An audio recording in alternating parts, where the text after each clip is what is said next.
लीजिए सुनिए राम शरण चंद्रवंशी दीवाना नाइट स्टार के आवाज में ये शानदार गीत तोर माया माँ दीवाना।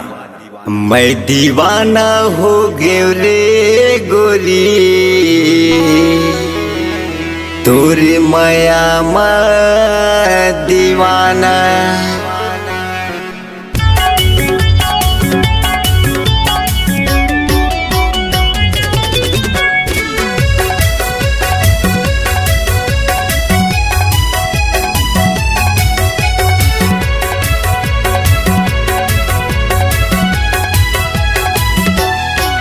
मैं दीवाना हो गयो रे गोरी तोर माया माँ दीवाना। मैं दीवाना हो गयो रे रानी तोर माया माँ दीवाना। कैसे कैसे मोला लागे कैसे कैसे मोला लागे काय करो ते बताना वो।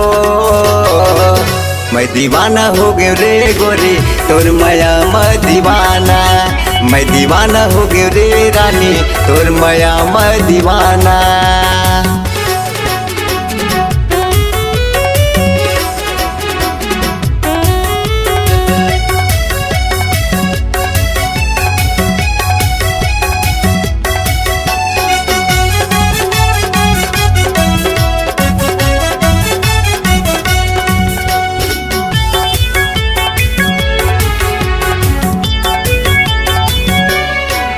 खूबसूरत हो जवान हो बड़ा दिलदार हो काय तोर विचार है।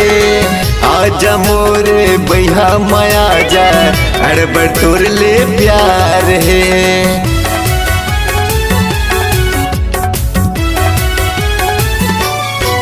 खूबसूरत हो जवान हो बड़ा दिलदार हो काय तोर विचार है। आजा मोर बैहा माया जा अड़बड़ तोर ले प्यार है। रानी बना हो संग में घुमा हो रानी बना हो संग में घुमा हो संगे में जिंदगी बिताना हो।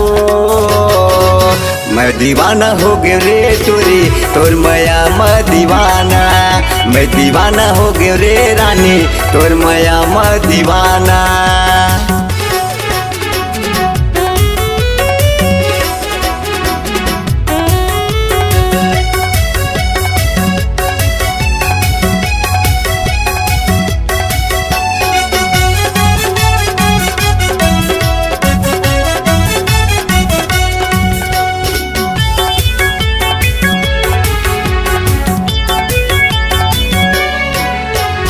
माया के झूलना माँ तोला गोरी तोला मैं झूला हूँ। माया दे दे माया ले ले मन ला तोर रंगा हूँ।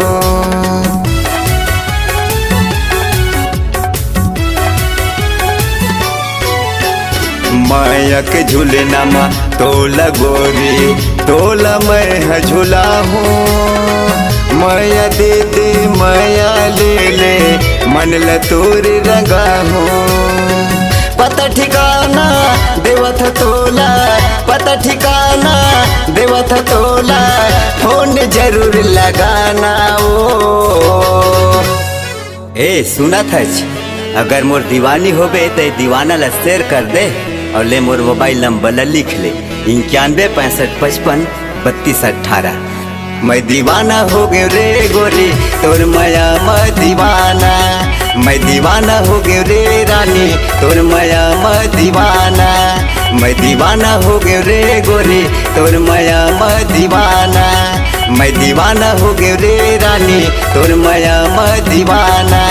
मैं दीवाना हो गयो रे गोरी तोर माया माँ दीवाना।